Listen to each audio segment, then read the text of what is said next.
bapaknya yang di belakang. Yang mana? Ini bapaknya. Jangan nangis ya apa?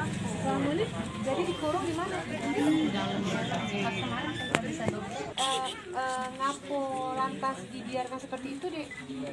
Dulu itu kan waktu itu ayah masih sehat kan. Jadi ayah masih sehat masih dulu saya percayakan.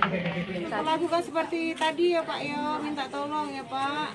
Bagaimanapun itu tanggung jawab Bapak anak kita ya, jangan sampai jatuhin Pak ya. Iya, saya kan lari. Ini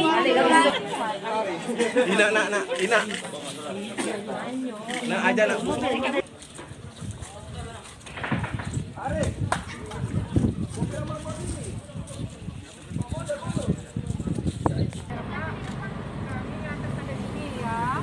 Nanti sampai rumah sakit Bari sudah ada yang dijemput, ada yang terima pengobatan, rumah sakit, dokter, dan dia sama sekali ya. Tadi kartu kisah kita aktifkan kembali. Habis semuanya dikontrol, dicek, dipulihkan kondisi kalau dibahas ya. Nah, ya. Sampai sini.